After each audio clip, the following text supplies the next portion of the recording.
प्यारे दोस्तों, यह डिक्टेशन 500 शब्द की 80 शब्द प्रति मिनट की गति से में बोली जाएगी। रेडी स्टार्ट करते ही डिक्टेशन शुरू हो जाएगी। Ready start. महोदय, भारत में हमारी राजनीतिक प्रणाली ने हर व्यक्ति को अपने विचार प्रकट करने की पूरी स्वतंत्रता दे रखी है। हमें विश्वास है कि जनता में प्रतियोगी सिद्धांतों को तौलने और अपना निर्णय करने की समझ है और वह झूठे सिद्धांतों को ठुकरा देगी और सच्चे को स्वीकार करेगी। यदि लेखक संकीर्ण और हानिकारक सिद्धांतों का प्रतिपादन करेंगे तो अंत में लोग उन्हें ठुकरा ही देंगे। नव स्वतंत्र देशों के हम लोगों को अंधविश्वासी ताकतों के विरुद्ध एक जबरदस्त संघर्ष करना है।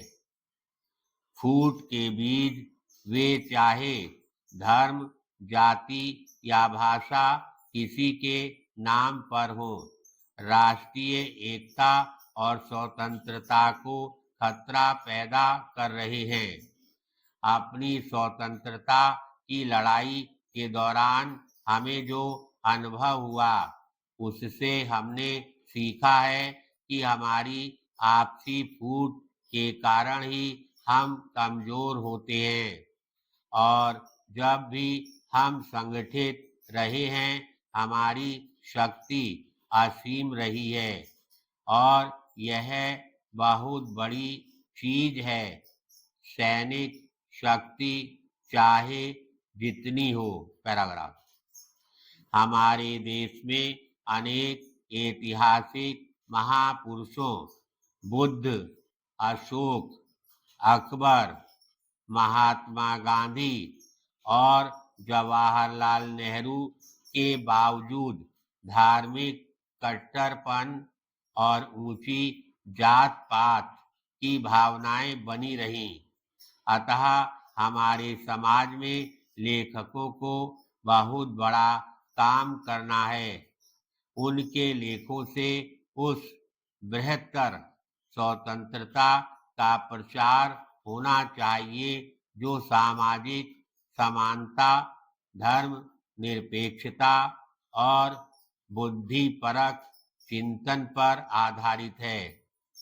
एक प्रश्न बार बार पूछा जाता है, क्या लेखकों को राजनीति में भाग लेना चाहिए? यह तो उन्हें सोचना है। राजनीतिज्ञों को कोई आदेश न देना है। लेखक चाहे राजनीति में आए या न आए, जीवन की चुनौतियों और जोखिमों को वे नजरअंदाज नहीं कर सकते। वे जनता के सुख दुख की उपेक्षा नहीं कर सकते, अन्यथा वे किस प्रकार के साहित्य का सृजन करेंगे? क्या उन्हें अपने काव्य और निबंधों, अपने नाटकों और उपन्यासों द्वारा जीवन को समृद्ध नहीं करना चाहिए? पैराग्राफ। छपाई, शिल्प और प्रसारण को हमेशा मानव कल्याण और लोगों की भलाई के लिए ही नहीं उपयोग किया गया है। असंख्य पुस्तकें और पत्र पत्रिकाएं ऐसी हैं जो पक्षपात, घृणा और हिंसा का प्रचार करती हैं।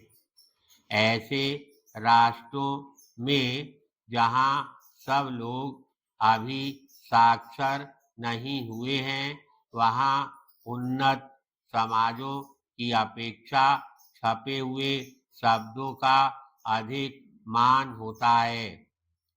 अतः जिसे और कहीं सनक कहकर टाला जा सके, उससे यहाँ गलतफहमी और तनाव पैदा हो सकते हैं।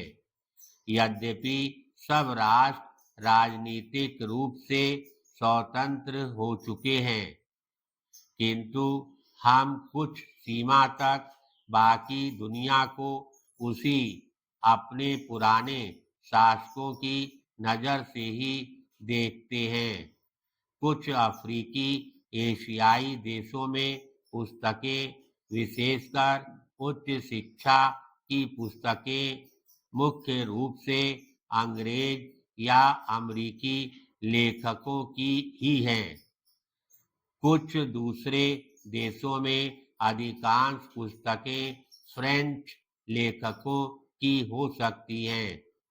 निश्चय ही अंग्रेजी और फ्रेंच दोनों भाषाओं में खुले दिमाग के विद्वान हैं, किंतु क्या अपने राष्ट्र के प्रति झुकाव से कोई बच सकता है? यह आवश्यक है कि हम आपस में एक दूसरे राष्ट्र से सीधा संबंध शीघ्र स्थापित करें और प्रगति की ओर अग्रसर हों। धन्यवाद।